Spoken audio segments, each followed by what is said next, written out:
El poder del pensamiento positivo por Norman Vincent Peale. Capítulo 14. Relájate para engendrar poder sin esfuerzo. Cada noche los estadounidenses necesitan más de 6 millones de pastillas para dormir.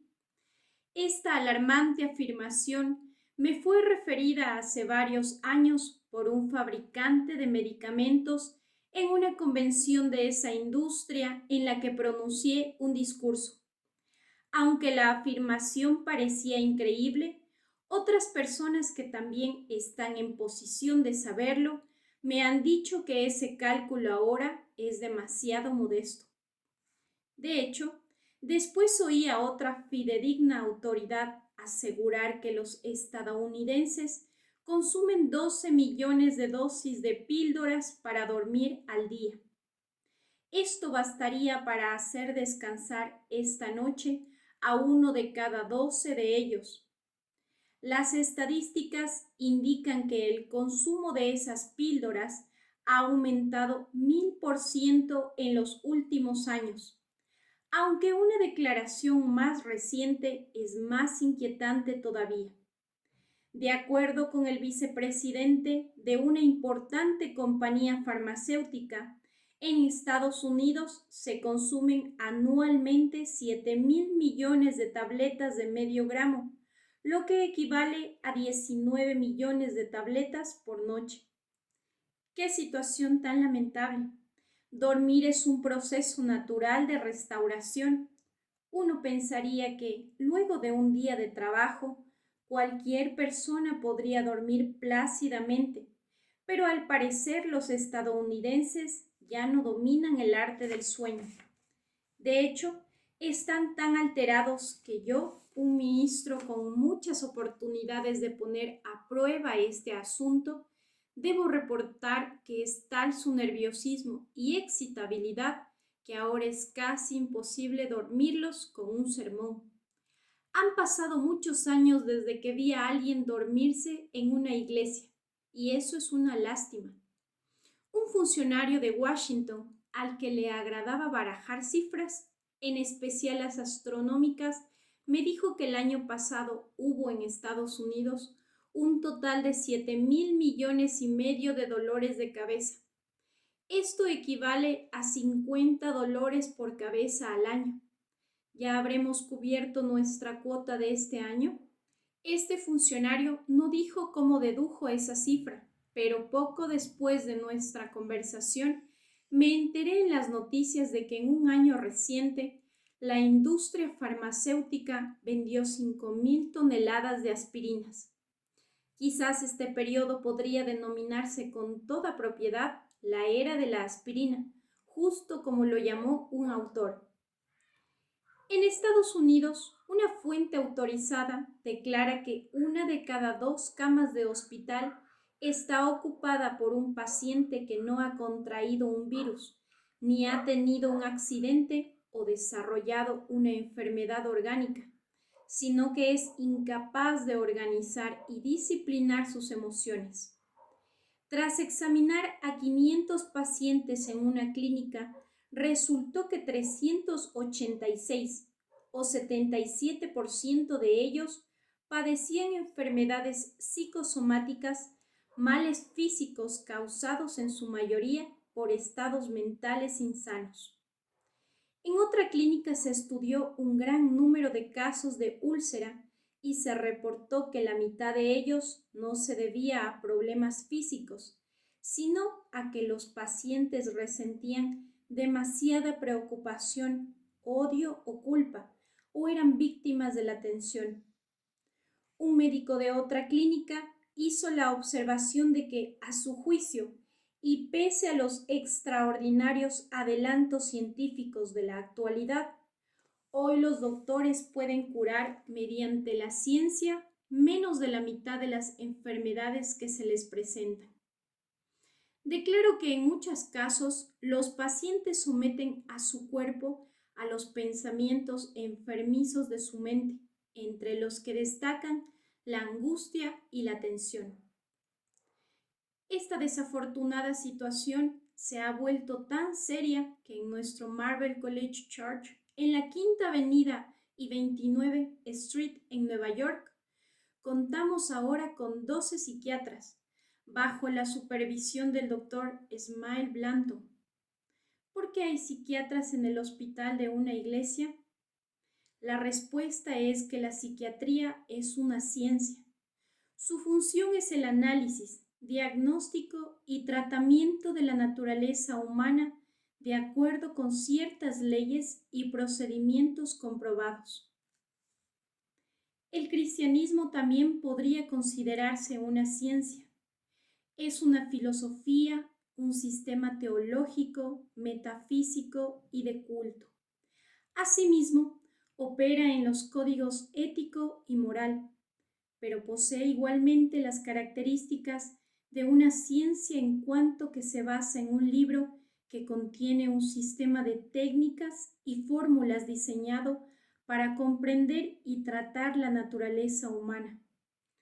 Esas leyes son tan precisas y su validez ha sido demostrada tan a menudo cuando se aplican las apropiadas condiciones de comprensión, creencia y práctica que bien podría decirse que esa religión constituye una ciencia exacta. Cuando una persona llega a nuestra clínica, el primero en tratarla es quizás un psiquiatra, quien estudia amable y cuidadosamente su problema y le dice al paciente por qué hace lo que hace. Saber esto es muy importante porque, por ejemplo, has tenido toda la vida un complejo de inferioridad o te persigue el temor o guardas resentimiento. ¿Por qué siempre eres tímido o reticente o haces tonterías y emites juicios inadecuados? Estos fenómenos de tu naturaleza no solo suceden, hay una razón de que hagas lo que haces y en el día en que por fin la descubres es un día importante en tu experiencia de vida. Conocerse a uno mismo es el inicio de la autocorrección. Tras ese proceso de autoconocimiento, el psiquiatra remite al paciente con el pastor, quien le dice cómo hacer lo que debe. El pastor aplica al caso, en forma científica y sistemática, las terapias de la oración, la fe y el amor. Psiquiatra y ministro conjuntan sus conocimientos y combinan sus terapias con el resultado de que muchas personas encuentran una nueva vida y felicidad. El ministro no pretende ser un psiquiatra ni el psiquiatra un pastor. Cada cual cumple su deber, aunque siempre en cooperación. El cristianismo que se utiliza en este proceso es el representado por las lisas y llanas enseñanzas de Jesucristo, Señor y Salvador de la vida del hombre. Nosotros creemos en la absoluta y práctica aplicabilidad de las enseñanzas de Jesús. Creemos que en efecto todo lo podemos en Cristo. Filipenses 4:13. Del modo en que trabajamos con Él, el Evangelio es el cumplimiento literal de esta asombrosa promesa.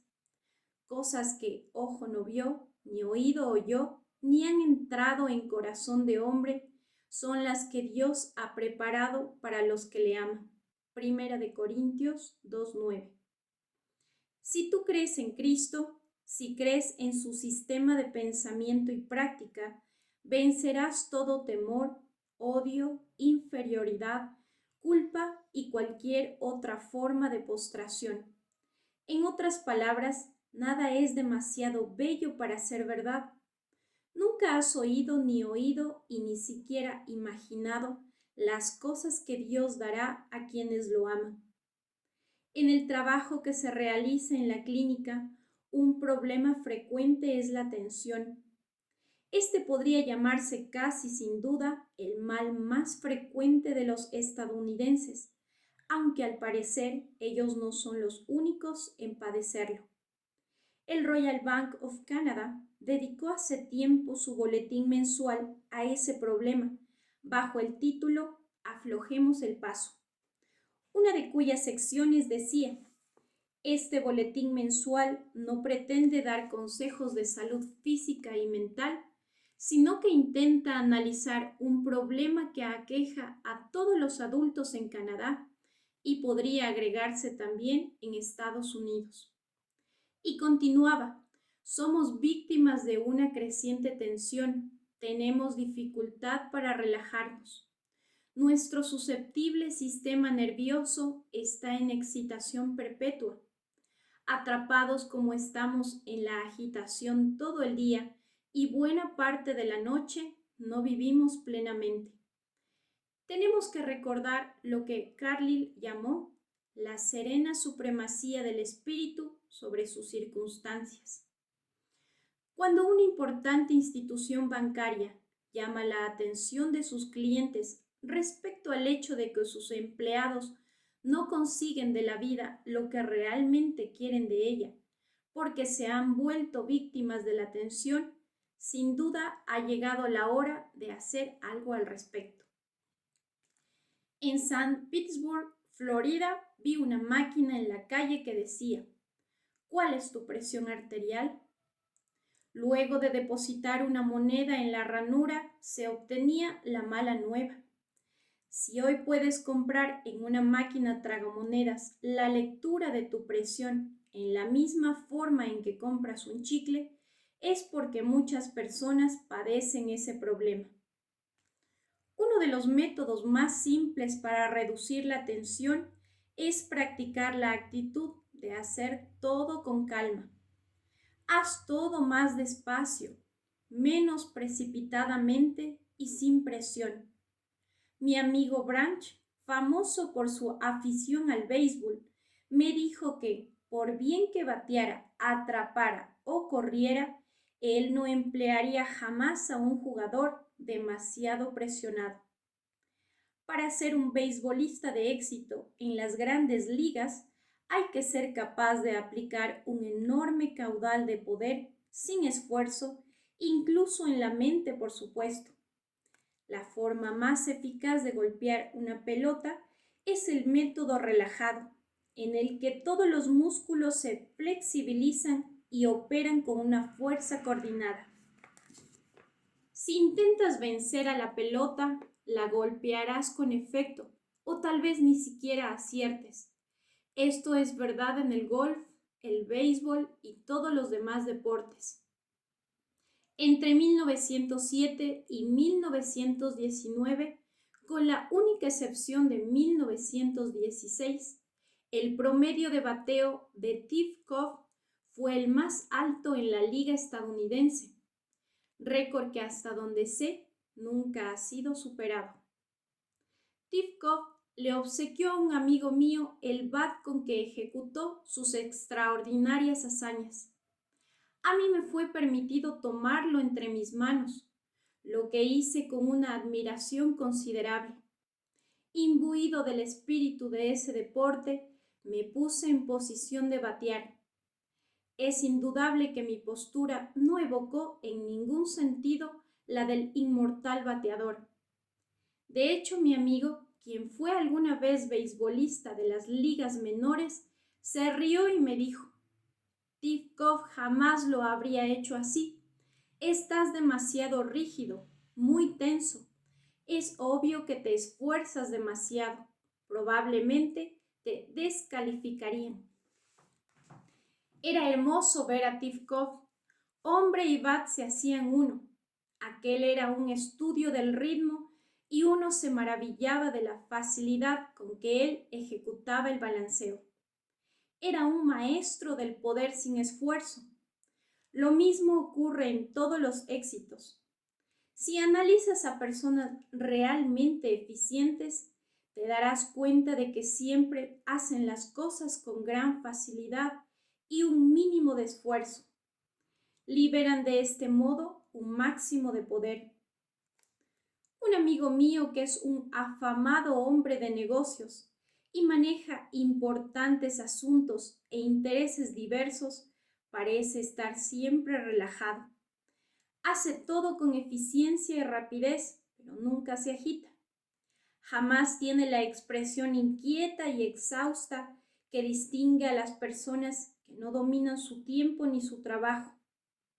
Le pregunté cuál era el secreto de su fuerza natural. Sonrió y contestó: no hay ningún secreto, solo intento mantenerme en armonía con Dios. Eso es todo. Cada mañana después de desayunar, explicó. Mi esposa y yo pasamos en la sala un periodo de tranquilidad.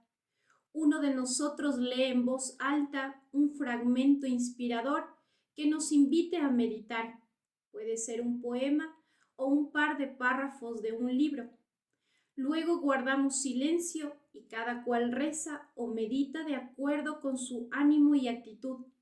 Al final afirmamos juntos el pensamiento de que Dios nos llena de fuerza y serena energía. Es un ritual de 15 minutos que nunca nos perdemos. No podríamos salir adelante sin él, nos desmoronaríamos. Gracias a esto, siempre tengo más energía de la que necesito y más fuerza de la requerida. Tales fueron las palabras de ese hombre eficiente que hace gala de un poder sin esfuerzo. Conozco a varios hombres y mujeres que practican esta técnica o técnicas parecidas para reducir la tensión. Este es ya hoy en día un procedimiento muy popular y generalizado. Una mañana de febrero bajaba a toda prisa por la larga terraza de un hotel de Florida con un puñado de cartas recién llegadas de mi oficina en Nueva York. Había ido a Florida de vacaciones de invierno, pero al parecer no había salido de la rutina de que mi correspondencia fuera lo primero de lo que me encargara cada mañana. Al pasar junto a él, con la mira puesta en el par de horas de trabajo epistolar que me aguardaban, un amigo de Georgia que estaba sentado en una mecedora y cuyo sombrero le cubría parcialmente los ojos, me detuvo en medio de mi precipitación y me dijo con su agradable, cadencioso acento sureño: ¿A dónde van ustedes tan deprisa, señor doctor? Eso no se hace aquí, bajo el sol de Florida. Venga, siéntese en una mecedora y ayúdeme a practicar una de las más grandes de todas las artes. Repetí desconcertado: ¿ayudarle a practicar una de las más grandes de todas las artes? Sí, contestó, un arte que está pasando de moda. No muchas personas saben practicarlo ya. De acuerdo, respondí, pero dígame por favor cuál es. No lo veo practicando ningún arte. ¿Cómo que no?, reclamó. Practico el arte de estar sentado bajo el sol. Siéntese aquí y deje que el sol caiga en su rostro. Es acogedor y hasta huele bien. Lo tranquilizará por dentro. ¿Se ha puesto a pensar alguna vez en el sol?, preguntó.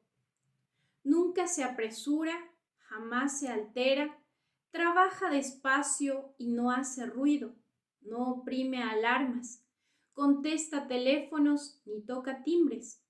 Solo brilla y trabaja más en una fracción de segundo que usted y yo en toda una vida.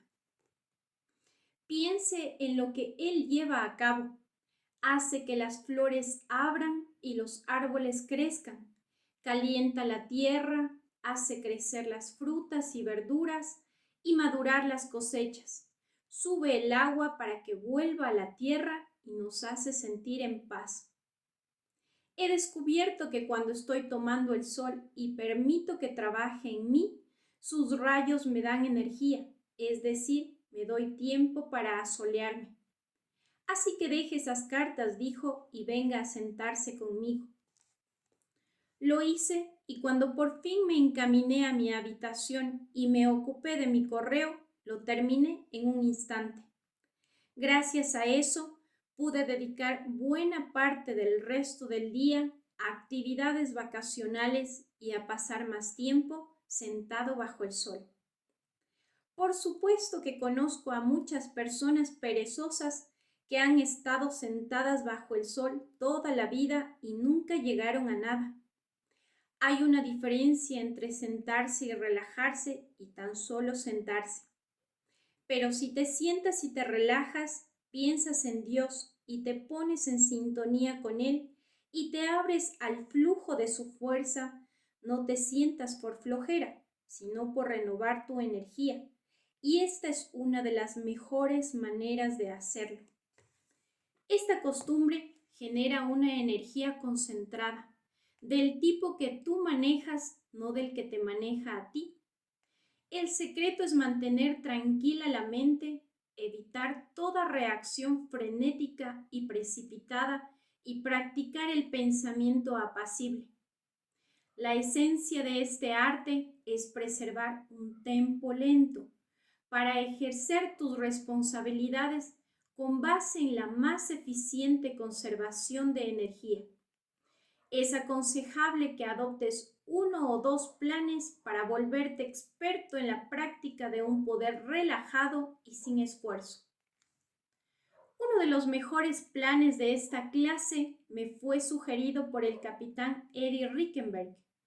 Hombre muy ocupado, se las arregla para manejar sus responsabilidades en una forma que indica que posee grandes reservas de energía. Descubrí por accidente uno de los elementos de su secreto.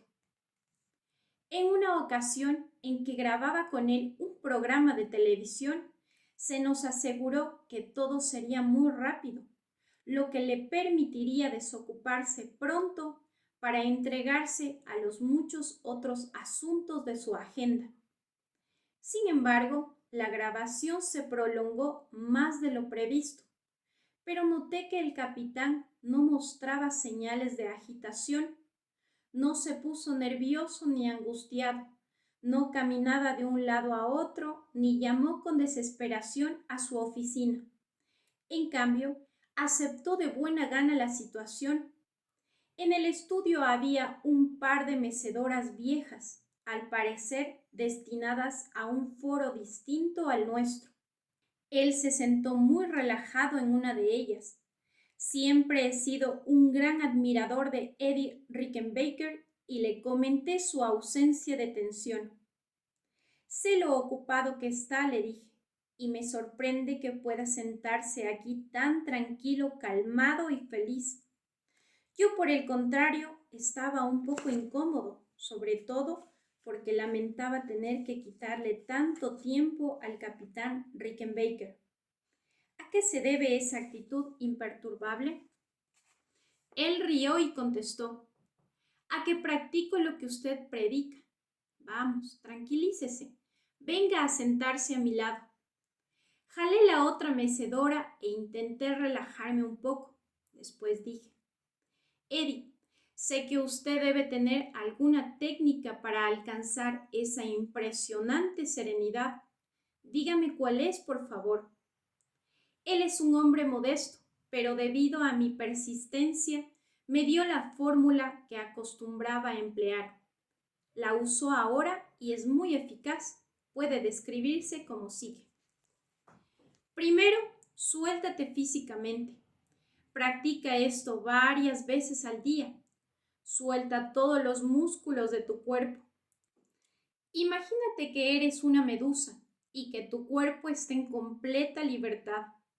Forma una imagen mental de un enorme costal de papas. Corta en tu mente el costal para que éstas rueden. Imagina que tú eres el costal. ¿Qué puede ser más relajado que un costal de papas vacío? El segundo elemento de la fórmula es vaciar la mente. Varias veces al día vacía tu mente de toda irritación, resentimiento, decepción, frustración y fastidio. Si no haces esto con regularidad y frecuencia, esos desafortunados pensamientos se acumularán hasta volver necesario un procedimiento más brusco para su eliminación. Mantén vacía tu mente de todos los factores que podrían impedir el flujo de un poder relajado en ella. Tercero, piensa espiritualmente. Hacer esto significa dirigir la mente a Dios a intervalos regulares. Al menos 3 veces al día, alza tus ojos a las montañas. Esto te mantendrá en sintonía con la armonía de Dios y volverá a llenarte de paz. Este programa de 3 puntos me impresionó mucho y llevo varios meses practicándolo. Es un método excelente para relajarse y vivir sobre una base de serenidad. De mi amigo el Dr. Taylor en Nueva York, he aprendido mucho acerca del arte de trabajar en un estado de relajación. Cuando él está bajo presión, con el consultorio lleno de pacientes y el teléfono que no para de sonar, suele hacer un alto súbito, recargarse en su escritorio y hablar con el Señor en forma natural y respetuosa. Me gusta cómo reza. Según me informa él mismo, dice algo como esto: creo que me estoy tensando demasiado, Señor, y esto me pone nervioso. En este sitio le aconsejo a la gente que practique la quietud y ahora debo practicarla yo. Tócame con tu paz curativa. Dame serenidad, tranquilidad y fortaleza, y conserva mi energía para que pueda ayudar a las personas que acuden a mí. Luego permanece en silencio 1 o 2 minutos, le da gracias a Dios y prosigue con su trabajo a todo vapor pero sin esfuerzo. Cuando visita a enfermos en diversos rumbos de la ciudad, a menudo se va atrapado en un atasco de vehículos. Él tiene un método interesante para aprovechar esas irritantes demoras como oportunidades para relajarse. Apaga el motor, se hunde en su asiento, echa atrás la cabeza, cierra los ojos y a veces hasta se duerme. Dice que no le preocupa quedarse dormido porque los estridentes bocinazos de los claxones lo despiertan cuando la circulación se reanuda. Esos interludios de completa relajación en medio del tráfico duran 1 o 2 minutos, pero tienen el valor de renovar su energía. Son muchos los minutos o fracciones de minutos que tú puedes usar durante el día para descansar donde quiera que estés. Si incluso en esos breves periodos recurres deliberadamente a la fuerza divina, mantendrás una relajación adecuada. No es la duración de la relajación lo que produce energía, sino la calidad de la experiencia. Me cuentan que el famoso estadístico Roger Babson entra con frecuencia a una iglesia vacía para sentarse en silencio en una banca. Tal vez lee 1 o 2 himnos en los que encuentra descanso y renovación. Cuando está bajo tensión, el célebre autor inspiracional Dale Carnegie va a una iglesia cerca de su oficina en Nueva York y pasa 1/4 de hora en devota meditación. Dice que sale de su oficina con ese propósito justo cuando está más ocupado. Esto demuestra que controla el tiempo en lugar de dejarse controlar por él. También indica vigilancia para que la atención no exceda de un grado controlable. Una noche me encontré con un amigo en el tren de Washington a Nueva York. Este sujeto es miembro del Congreso y me explicó que iba de camino a su distrito para hablar con sus electores en una reunión. El grupo particular al que se dirigía era hostil a él, dijo, y probablemente intentaría complicarle las cosas. Pese a que dicho grupo representaba una minoría en su distrito, él lo trataría de todas maneras. Son ciudadanos y yo soy su representante. Tienen derecho a reunirse conmigo si quieren. No parece usted muy preocupado, le comenté. No, respondió. Si me preocupara, me enojaría y no manejaría bien la situación. ¿Tiene un método particular para resolver una situación tensa?, le pregunté. Sí, contestó. Aquel será un grupo ruidoso, pero tengo una manera de enfrentar sin tensión situaciones como esa. Respiro hondo, hablo despacio y con sinceridad. Soy amable y respetuoso. Controlo mi carácter y confío en que Dios ve por mí. He aprendido una importante verdad, continuó, y es que en cualquier situación lo mejor es estar relajado, conservar la calma, tener una actitud amable y tener fe. Si se hace esto, por lo general, todo sale bien. No tengo ninguna duda de la aptitud de ese congresista para vivir y trabajar sin tensión, y más todavía para alcanzar con éxito sus objetivos. Mientras hacíamos una obra de construcción en mi granja en Paulding, Nueva York, vi a un trabajador mecer una pala para mover una pila de arena. Fue todo un espectáculo. Desnudo hasta la cintura, su cuerpo delgado y musculoso trabajaba con coordinación y precisión. La pala subía y bajaba a un ritmo perfecto. Él la introducía en la pila, apoyaba el cuerpo en ella y la sumergía lo más hondo posible. Luego la levantaba con una suelta y exacta oscilación y depositaba la arena en su nuevo sitio sin hacer una sola pausa en su movimiento. La pala volvía entonces a la arena, el trabajador se recargaba nuevamente en ella y la pala se elevaba otra vez en un arco perfecto y fluido. Uno pensaba que él podría cantar incluso al ritmo de su movimiento, y en efecto, ese hombre cantaba mientras trabajaba.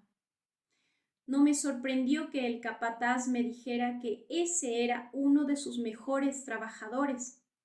Añadió que era también una persona alegre y feliz, con la que resultaba agradable trabajar. Era un hombre relajado que vivía con una fuerza gozosa, maestro en el arte de laborar sin esfuerzo. La relajación es resultado de la recreación y el proceso de la recreación debe ser continuo.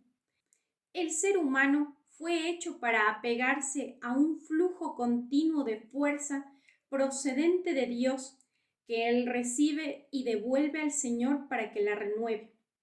Cuando uno vive en armonía con este constante proceso recreador, adquiere la indispensable cualidad de relajarse y trabajar con soltura.